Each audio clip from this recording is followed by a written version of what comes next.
ആ ഇതാര് മല്ലികച്ചിയോ? ആ വരി ഇരിക്കി. മോൻ വന്നെന്ന് പറഞ്ഞേ അന്ന് വന്നെ നിരീച്ചതാ. പിന്നെ ഓരോരോ അസുഖങ്ങളായിട്ട് വരാൻ പറ്റില്ല. വയസ്സൊക്കെ ആയില്ലേ. മോന്റെ അടുത്ത വരവിന് മല്ലികേച്ചി ഉണ്ടാവോന്ന് അറിയില്ലല്ലോ. എന്റെ അടുത്ത വരവിന് മല്ലികച്ചി ഇതുപോലെ നടക്കുന്നുണ്ടാവും. നിങ്ങളൊക്കെ ചെയ്യുന്ന നല്ല കാര്യത്തിന് ദൈവം ആയുസ് നീട്ടിത്തരുന്നേ. കുറെ ആയുസ് ഉണ്ടായിട്ടുണ്ടാ കാര്യം മോനെ. ഒരു 10 ഉറുപ്പ്യ കിട്ടണമെങ്കിൽ ആരോടെങ്കിലും ഇറക്കണം. പിന്നെന്താ, ഞാൻ എടുത്തോണ്ട് നടന്ന കുട്ടികൾ അതിലൂടെ ഒക്കെ ഉള്ളത്. അതൊരു സമാധാനം. ഞാൻ ഒറ്റയ്ക്കല്ലേ ഉള്ളൂ, ഉള്ളതുകൊണ്ട് ഓണം പോലെ.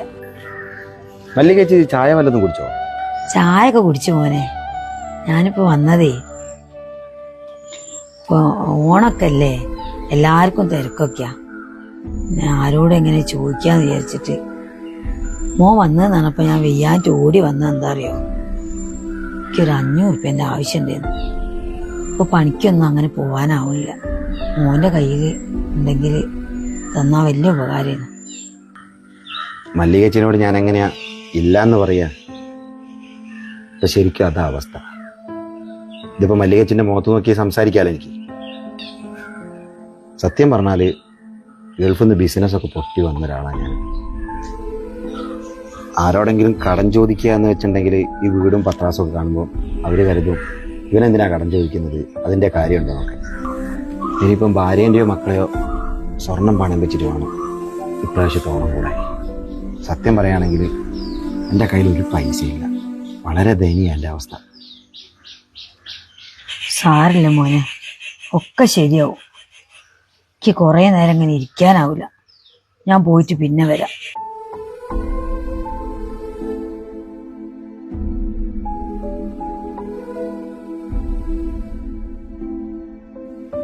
അല്ല മല്ലികച്ചല്ലേ പോന്നേ? എന്താ കേറാണ്ട് പോയേ? പാവം, ഇവിടെ അധികവും വരുന്ന വന്ന അങ്ങളെ പറ്റി പറയാനേ സമയമുള്ളൂ. അല്ല മല്ലികച്ച എന്തിനു വന്നേനു? ആ കടം ചോദിക്കാൻ വന്നാ. ഞാനില്ലെന്ന് പറഞ്ഞു, വേറെ പണിയില്ല കടം കൊടുക്കാൻ. എന്നാലും എന്തിനാ ചേട്ടാ അവരോടൊക്കെ എങ്ങനെ? നിങ്ങൾ എന്നെ പലപ്പോഴും പറയില്ലേ ചെറുപ്പത്തിൽ നിങ്ങൾ എടുത്തുകൊണ്ട് നടന്ന കാര്യവും ഭക്ഷണം വരുത്തുന്ന കാര്യമൊക്കെ. ഇപ്പം ദൈവം സഹായിച്ചിട്ട് ഇവിടെ പൈസക്ക് ഒരു ബുദ്ധിമുട്ടില്ലല്ലോ. നിനക്ക് എന്തിന്റെ കാറ്റാർത്തിനെ? ഞാൻ ഗൾഫിൽ നിന്ന് കഷ്ടപ്പെട്ടുണ്ടാക്കിയ കാശാ. അത് കടപ്പാടും കഷ്ടപ്പാടും പറഞ്ഞ് വരുന്ന ആൾക്കാർക്ക് വീതിച്ചു കൊടുക്കാൻ നിന്നാലേ അതിനെ സമയം കിട്ടൂ. ഗൾഫുകാരെ വീട്ടിലേ അങ്ങനെ പലരും വരും കടം ചോദിക്കാൻ. എന്ന് വെച്ചിട്ട് അവർക്ക് വീതിച്ചു കൊടുക്കാനേ പണടിക്കുന്ന മിഷനൊന്നുമില്ല ഇവിടെ. കഷ്ടപ്പാടും ദുരിതവും പറയുന്ന ആൾക്കാർക്ക് കൊട പിടിക്കാൻ എന്നെ പോലത്തെ ഇവരല്ലാത്ത കുറെ എണ്ണു. നിങ്ങളോട് പറഞ്ഞിട്ട് കാര്യമില്ല, നിങ്ങൾ എന്തേ ചെയ്യും.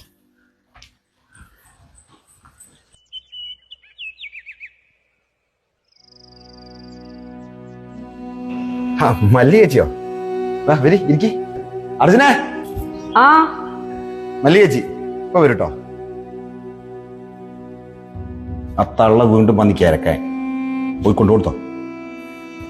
മല്ലികച്ച എന്താ വന്നിട്ട് ഇവിടെ തന്നെ നിൽക്കുന്നത്? അകത്തേ കയറ്. ഇപ്പൊ കേറുന്നില്ല മോളെ, പിന്നെ ഒരു ദിവസാവട്ടെ. മോളിപ്പൊ ഇതെടുത്ത് അകത്തേക്ക് വെക്ക്. ഇത് കുറച്ച് അരിയും സാധനമൊക്കെയാ. എന്റെ ഒക്കത്തിരുന്ന് ഞാൻ ഊട്ടി വളർത്തിയ എന്റെ മോന് നല്ലൊരു ഓണായിട്ട് ഇങ്ങനത്തെ ഒരു അവസ്ഥയിലാണെന്ന കാര്യം ഞാൻ അറിഞ്ഞില്ല. അതിന്റെ ഒരു സങ്കടം ഉണ്ട് എനിക്ക്. നിങ്ങൾക്കല്ലേ മറ്റുള്ളവരോട് ചോദിക്കാനുള്ള അഭിമാനക്കുറവുള്ളൂ. എനിക്ക് അന്നൊരു പ്രശ്നമില്ല. അപ്പുറത്തെ വീട്ടിലെ രാജനോട് ഞാൻ പൈസക്ക് വെച്ചത്. ഓൻ അപ്പൊ തന്നെ എടുത്തുനിന്ന്. കൂലിപ്പണിക്കാരനാണെങ്കിൽ നല്ലവനാ.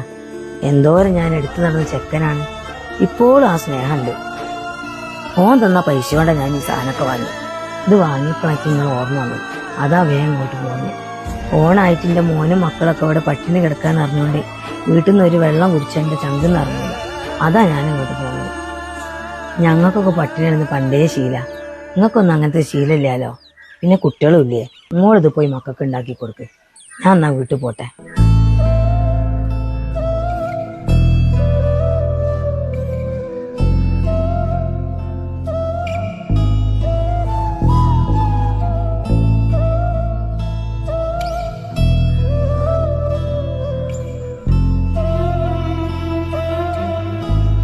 കണ്ടല്ലോ, ഇങ്ങനെയാണ് മനുഷ്യരെ തിരിച്ചറിയുന്നത്.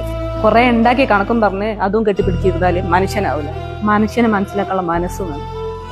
ഉള്ളത് കൊണ്ട് മനുഷ്യനെ ഊട്ടാൻ പഠിക്കണം. അതിന് മനസ്സിൽ നന്മ നിറഞ്ഞ സാധനം വേണം. എങ്കിലേ മനുഷ്യനാവും. അർജുനെ, കഴിഞ്ഞ കാര്യങ്ങളും പറഞ്ഞ വാക്കുകളൊന്നും തിരിച്ചെടുക്കാൻ പറ്റില്ലല്ലോ.